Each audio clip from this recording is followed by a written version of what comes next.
start clapping right now. Next comedian, Mr. Gary Levine.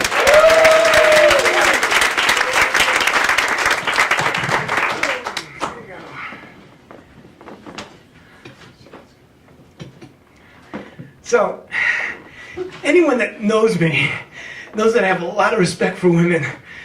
Just last night, my wife was in a very romantic mood, and she ordered takeout. We had a little wine, we went into the bedroom, and she started getting undressed. And I said, with respect, "Wow, you look great in your thong underwear." She got really pissed. She said, "This isn't a thong. These are bloomers and I have a wedgie." Killed the mood. So, last March, I went down to visit my parents in Florida. The weather was beautiful. It was 80 degrees outside, and it was 85 degrees in their house. I don't know what it is about old people in Florida, but they set the thermostats to their ages, and they're still cold. Now, it turns out my parents' air conditioning unit had only 3 settings: hot, hotter, and Auschwitz. Too soon? She did a whole thing.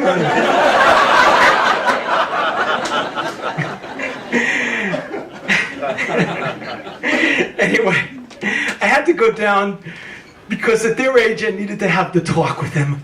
I needed to know what their exit strategies were. My dad said he wanted to be cremated. So I said, "Okay, we'll cremate you here in Florida and we'll fly your ashes back to New York to be buried." He said, "That won't work."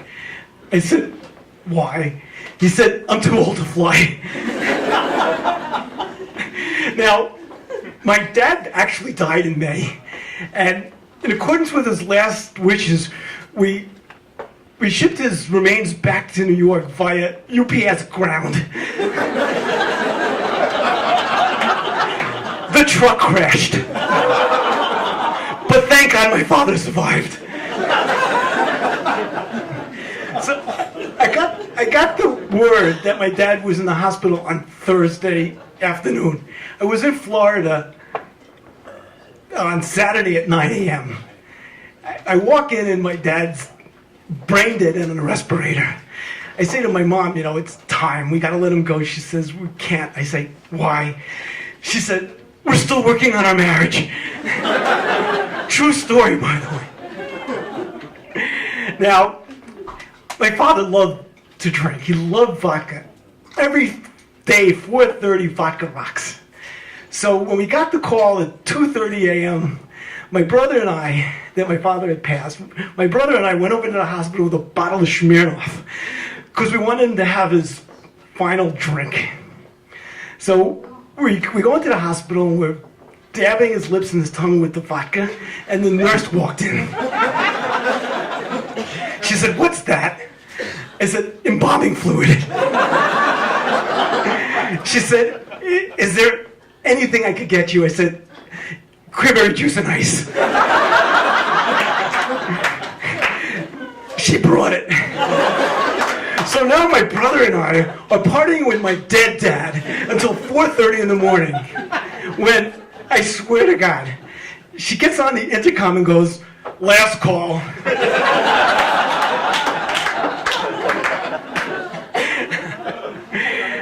So, anyway, by the way, he would love this, stories about him, and a captive audience.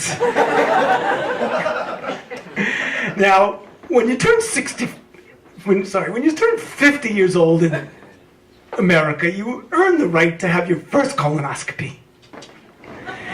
Now, if you never had one, that's a medical procedure where they take a 6-foot scope and they shove it up your ass.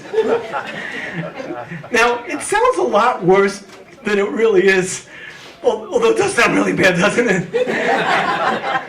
Because the drugs they give you are great. I woke up in the middle of my procedure, and the doctor said, "How do you feel?" I said, "This is better than the 70s. They lowered my dosage. Now, the worst part of the colonoscopy is the prep. You have to fast, you have to drink clear liquids, and you have to take this medicine that keeps you in the bathroom all day long. But I figured out a way to make it tolerable. You get the lemon lime flavored medication. You mix it with 2 parts water, 1 part vodka. Smirnoff, preferably. Served it shaken, not stirred, served it chilled, and you're literally shit-faced the entire day. Thank you very much.